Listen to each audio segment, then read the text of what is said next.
Files. It's the kind of bleep you never knew existed. Kunwari inosente, pero boy naman pala. Rocky's Secret Files. Secret Files.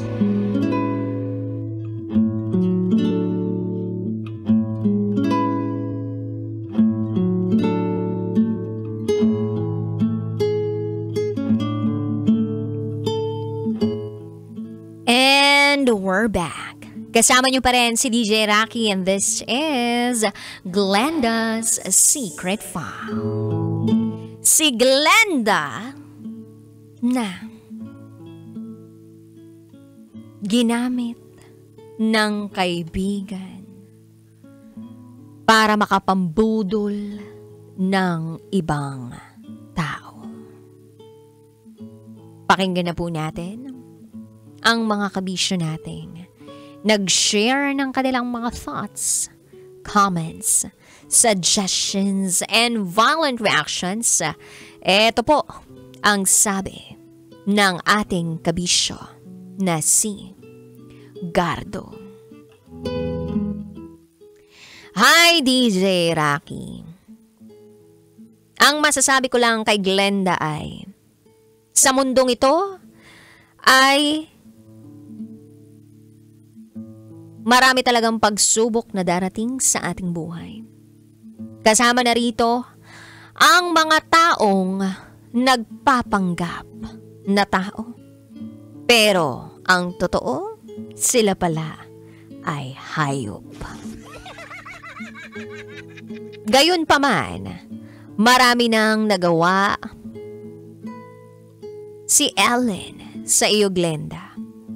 Hindi pa naman naaalis yun sa inyong pagkakaibigan. Pero hindi pa rin sapat na dahilan ang lahat ng mga nagawa niyang kabutihan sa iyo para mabura ang ginawa niya sa kasalukuyan. Yun lamang po from Gardo. Maraming salamat, Gardo. True, hindi naman sapat ang mga nagawa mong mabuti para gawan ng masama ang iyong kaibigan. Ito naman po ang sabi ng ating kabisyo na si DR. 3 bagay ang natutunan ko sa Secret File ni Glenda. Malalaman mo ang totoong ugali ng isang tao kapag malaking pera ang usapan. Pangalawa, kung hindi ka mapagkakatiwalaan sa maliit na bagay, paano pa kaya pag sa malalaking bagay na? Pangatlo, mas mabuting magkaroon ng kaunti pero totoong kaibigan kaysa maraming kaibigan pero ang isa sa kanila ay ahas. Maraming salamat, DR. Ito naman sabi ni Robert. Ituloy nyo lang ang laban na yan, Sender. Panigurado hindi niya matatakasan ang ginawa niya sa inyo. Kailangan talaga maging mapanuri tayo sa mga taong kakaibiganin o mapagkakatiwalaan natin. Dahil pwede tayong pagtaksilan yan. Sure! Kahit nga kamag-anak, diba? Nagkaka-issue pa dahil sa pera. Eto naman sabi ni Charles. Wala nang masasakit pa sa breakup and betrayal ng magkaibigan dahil sa pera. Tapos nang aakusa pa. Akala naman maganda siya para magnakaw. Sender, ituloy mo ang demanda sa ex-friend mo. Akala naman kawalang siya. Galing niya ron Kung pwede mo lang masampalo, di kaya yakapin ng sobrang higpit sa leeg. Daluluy ang ex-friend mo. Sarap namang manghampas ng 98 inches TV. Hoy, wag naman tayo manakit. Salamat CS. Eto pa sabi ni Jobert Vertudazo. Sad but true. Marami talagang nasisira ang pagkakaibigan ng dahil sa pera. Shoutout sa Team Bulacan Overdrive Grab drivers, lalo na kay Rogelio, June, Bernardino, Marjun Estorgio, Panyero Rosenio Mundas at paring Marlon Loyola. Maraming salamat po sa inyong pagtutok at sa pagkomento. Sa mga kabisyo po namin out there na nag-comment, maraming salamat. Pero eto na lang ang masasabi ko sa iyo, Glenda. In fairness naman, saludo ako sa tapang na meron ka dahil hindi naman madaling masaktan, maloko, at traidorin ng taong buong puso mong minahal bilang matalik na kaibigan. Pero mas mahirap pa rito ang lakas ng loob na magsalita humarap sa katotohanan, at ipaglaban ng tama. Pero sana maramdaman mo na hindi ka nag-iisa. Bakit? Hello, marami din sa mga kabisyo nating nakikinig ngayon ang nabudol ng dahil sa pera. Nabudol ng mga kaibigan nila ng dahil sa pera. Oo, hindi ka nag-iisa. At hindi naman kasalanan magtiwala. Normally kasi, sasabihin natin, di ka kasi dapat nagtitiwala. Paano nga? Kasi parang kapamilya mo na, diba? Bakit hindi mo pagkakatiwalaan? Kailangan ba sisihin ang sarili pag gano'n ang nangyari? Hindi. Hindi naman kailangan sisihin ang sarili. Kung bakit hindi mo nakita yung ganong klaseng anyo ng kaibigan mong si Ellen. Ang pagtitiwala ay hindi naman weakness or kahinaan. Ito ay tanda. Isang tanda na isa kang mabuting tao. Ang tawag diyang pampalubag loob. Charot with harot. Pero sa totoo lang, kabisyo, mas nakakahanga ang tao na handang magmahal, mag-alaga, magtiwala, kaysa sa taong marunong lang manira at manlamang. Kung bumagsak ka ngayon, bangon. Kung meron kang magiging baon-baon sa pagharap mo sa buhay, sa mga susunod na araw, yan ay ang wisdom. Karunungan. Ngayon, alam mo na kung gaano kahalaga yung transparency, yung legalidad, at documentation na kahit sa simpleng paluwagan yan, maglagay kayo ng contract or whatsoever, lalo na pagdating sa pera. Tiwala man ang pag-uusapan. E di paglaban mo ang hustisya. Huwag mo nga hayaang kainginin ka ng galit.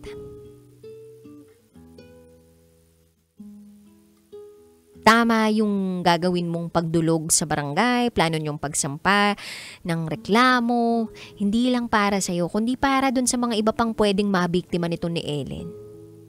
Kasi sa paraang ito, tinutulungan mo din siyang maging mabuting tao. Kasi kung hindi niya haharapin yung consequences ng mga aksyon at desisyon na ginawa niya, para mo na rin siyang tinotolerate dun sa gawain niyang manlamang ng tao. Magsinungaling, panloloko, pambubogus, pambubudol, pangsiskam. At kung gusto mong mapabuti ang isang tao, lalong-lalo na kung naging kaibigan mo ito, aakayin mo siya papunta sa kabutihan. Itatama mo siya kahit na alam mong ikasasakit niya. Kasi minsan kailangan natin na maramdaman yung sakit para mas lalo tayong matuto. Kasi kapag walang sakit, edi masarap. Charot. Charot. Hindi, kasi pag walang sakit, parang hindi siya tumatatak eh. Parang hindi tayo nagigising sa katotohanan na, uy, mali yan. Kaya nga, di ba, may hustisya na tinatawag. Kaya nga, kapag nakagawa ka ng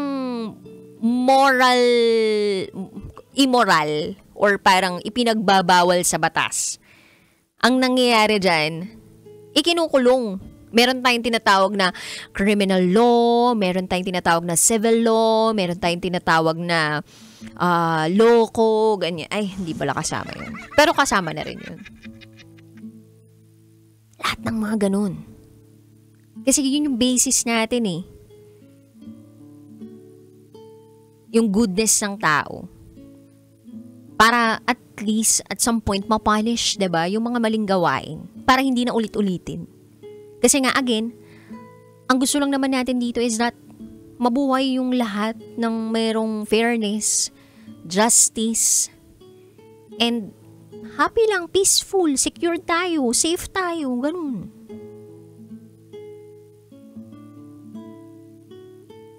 So, yun lang. At sana wag mong hayaan yung bigat ng galit mo ay madala mo habang buhay. Kasi kapag nasasaktan tayo, 'di ba, parang nagiging mapait tayo sa mundo, parang galit na tayo sa mundo. Pero yung tunay na success At yung tunay na tao tuloy. At yung tunay na pagkatuto dun sa mga leksyon ng pagkakadapa ay kapag napanatili mo na mabuti ka pa rin sa kabila ng kasamaan ng iba. Yan yung klase ng success o pagkapanalo na hindi kayang tapatan ng kahit anong salapi.